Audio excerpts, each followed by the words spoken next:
अस्सलाम वालेकुम स्टूडेंट्स। आज हम सेमीकंडक्टर डायोड की वोल्टेज करंट कैरेक्टरिस्टिक्स देखेंगे। क्वेश्चन आपका इस तरह आ सकता है, explain in detail the forward and reversed VI characteristics of a semiconductor diode. अगर आपको याद हो कि हमने देखा था कि जब हम एप्लीकेशन करते हैं एक्सटर्नल वोल्टेज की डायोड पर तो इसे बायसिंग कहते हैं। बायसिंग हमने दो मोड में देखी थी, forward biased and reversed biased.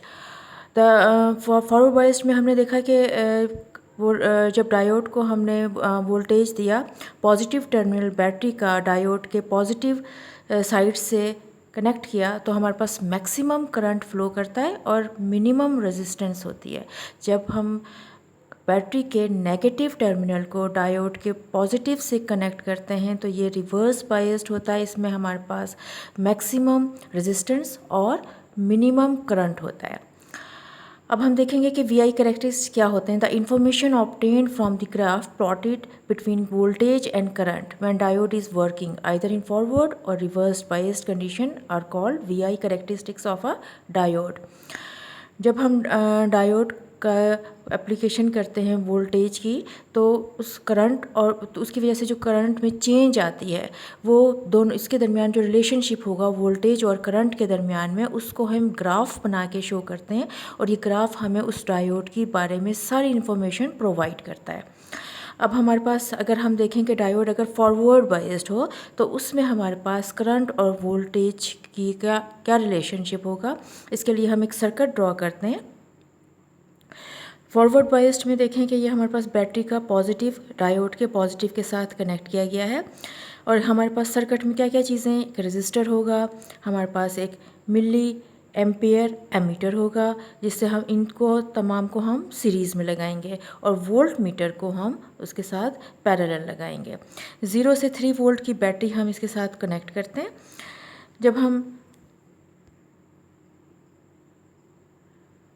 जब हम बैटरी को वी वोल्टेज देते हैं तो उसकी वैल्यू 0 से जब हम शुरू करते हैं, ये हमारे पास एक ग्राफ हमने ये इसको प्लॉट किया हुआ है। अलोंग वाई एक्सिस हमने करंट शो किया हुआ है और अलोंग एक्स एक्सिस हमने वोल्टेज लिया हुआ है। वोल्टेज हम वोल्ट्स में ले रहे हैं जबकि करंट हम मिली एम्पियर्स में ले रहे हैं। अब यहाँ पे हम एक दिखा रहे हैं, एक कर्व हमारे पास ये बन रही है। क्या हुआ है ये देखें, 0.1, 0.2, 0.3, 0.3 पर आपका करंट इसकी कंडक्शन शुरू हुई है डायोड की। यहाँ से करंट की वैल्यू इंक्रीज़ होना शुरू हुई। यहाँ 0 से लेके 0.3 तक जो हमने वोल्टेज दिया है वो इसका बैरियर ब्रेक करने में यूज़ हुआ है। उसके बाद कंडक्शन स्टार्ट हुई है। अब दूसरा यहाँ कर्व हमारे पास बन रही है 0.6 पर। यहाँ पर भी देखें 0 से लेके 0.6 वोल्ट तक कोई हमारे पास कंडक्शन नहीं हुई। 0.6 से फिर हमारे पास कंडक्शन स्टार्ट हुई। ये पहली इंफॉर्मेशन हमें इस यहाँ से फ़ौरन ग्राफ को देखते ही मिल जाती है कि अगर 0.3 से कंडक्शन स्टार्ट हुई है तो हमारा जो डायोड था वो जर्मेनियम चिप के साथ बना हुआ था और अगर 0.6 वोल्ट पर उसकी कंडक्शन स्टार्ट होती है तो इसका मतलब है कि हमारा जो डायोड है वो सिलिकॉन का बना हुआ है। अब हम ये देखते हैं कि when battery voltage V is increase from 0 to a value which is below the threshold voltage of the diode, then milliampere meter does not show any current flowing through the diode। शुरू से लेके यहाँ तक हमारे पास उसने कोई current conduction start नहीं की। ये थ्रेशोल्ड वोल्टेज होता है जिसके बाद से कंडक्शन स्टार्ट होती है, उससे बिलो हमारे पास कंडक्शन स्टार्ट नहीं होती। When battery voltage V is reach to a threshold voltage then current starts flowing through the diode. Diode ने कंडक्शन स्टार्ट कर दी। Now a graph between forward voltage VF and forward current IF यानी forward voltage and forward current के दरमियान हम plot किया है हमने ये graph.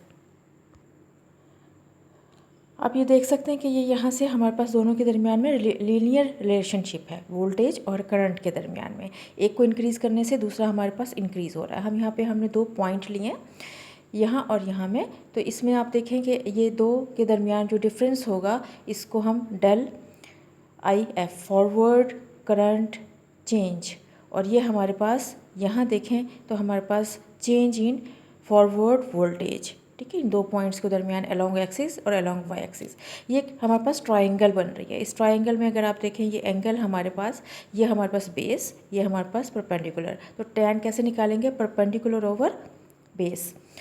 if the slope of the graph is taken, then resistance of a diode during forward biasing can be found. Slope is equal to tan theta is equal to del IF over del VF. तो फॉरवर्ड रेजिस्टेंस वो कैसे निकालते हैं, 1 over slope is equal to 1 over tan theta is equal to del VF over del IF. ये जो है उसका रेसिप्रोकल हो गया. ये हमारे पास जो रेजिस्टेंस होती है बहुत मामूली सी होती है. इस वक्त कंडक्शन मैक्सिमम होगी, करंट मैक्सिमम फ्लो करेगा, जबकि रेजिस्टेंस मिनिमम होगी. अब एक ख़ास वैल्यू के बाद अगर हम ये देखें, इस ख़ास वैल्यू के बाद भी अगर हम वोल्टेज को इंक्रीज़ करते जाएं तो हमारा जो डायोड होगा वो आपका डैमेज हो जाएगा और यहाँ से करंट मैक्सिमम एकदम फ्लो होना शुरू हो जाएगा. ये अब एक कंडक्टर के तौर पे वर्क करेगा, स्विच की तरह, एक डायोड की तरह वर्क नहीं करेगा. When the forward current IF is increased beyond a certain value set by the manufacturer, then diode will reach to breakdown stage and is permanently destroyed. अब हम देखेंगे रिवर्स VI कैरेक्टरिस्टिक्स. अगर उसी diode को अगर हम अब रिवर्स बायस्ड करते हैं, अब आप देख सकते हैं कि ये पॉजिटिव बैटरी का टर्मिनल ये कनेक्ट हो रहा है डायोड के नेगेटिव के साथ और डायोड का पॉजिटिव कनेक्ट हो रहा है बैटरी के नेगेटिव के साथ. इसमें भी हमारे पास एक एम्पियर माइक्रो एम्पियर मीटर है, एक वोल्ट मीटर है, वेरिएबल वोल्टेज सोर्स है और डायोड है. अब हमने क्या किया, करंट हम जैसे इसको देना शुरू करेंगे, वोल्टेज देना शुरू करेंगे, करंट फ्लो करना शुरू करेगा. शुरू में ज़ीरो वैल्यू पे नहीं देगा, जब ज़ीरो से कुछ एक ज़्यादा वैल्यू बढ़ाएंगे तो फिर मिनिमम एक बहुत मामूली सा करंट फ्लो करना शुरू करेगा. When the voltage is increase from zero value और to onward, then micro ammeter does not show any current, but by increasing voltage causes a small amount of current to flow through the diode. This current is due to the minority charge carriers and is in the order of a few microamperes. This current is device inherent and called reverse leakage current.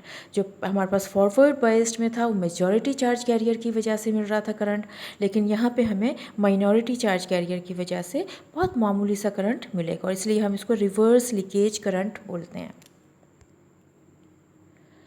इसका अगर आप graph देखें ये हमारे पास along x axis जो है reverse voltage है और along Y axis reverse current है. ये हमारा ग्राफ जो है थर्ड क्वाड्रेंट में बन रहा है. पहला हमारे पास फर्स्ट क्वाड्रेंट में बन रहा था, अब हमारे पास ये थर्ड क्वाड्रेंट में बन रहा है. इसमें हमारे पास वोल्टेज की नेगेटिव वैल्यू है और करंट की भी नेगेटिव, ग्राफिकल अंदाज में हम उसे नेगेटिव ले रहे हैं.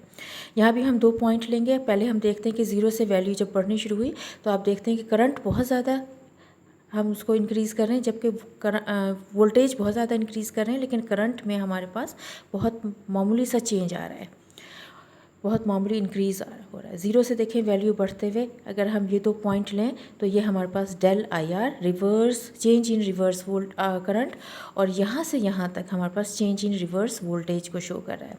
अगेन हम देखेंगे कि हमारे पास अगर हम स्लोप लें, if slope is taken from graph, then resistance of the diode in reverse bias condition can be calculated as reverse resistance is equal to 1 over slope 1 over tan theta. कैसे निकाला ये देखिए, एक छोटी सी ट्राइंगल आपको ये नज़र आ रही होगी और ये थीटा है. यहाँ से यहाँ तक हमारे पास ये बेस है और ये हमारे पास परपेंडिकुलर है.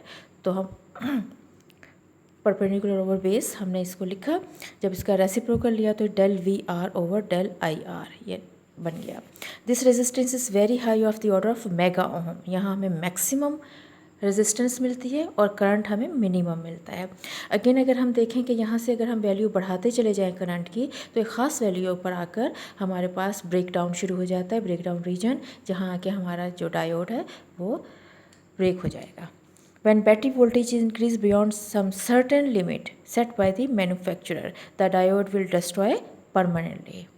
तो इस तरह आपने देखा कि दोनों कैरेक्टरिस्टिक आपने वोल्टेज करंट की देखी, डायोड की, जो हमें इस डायोड के बारे में सारी इन्फॉर्मेशन प्रोवाइड करती है.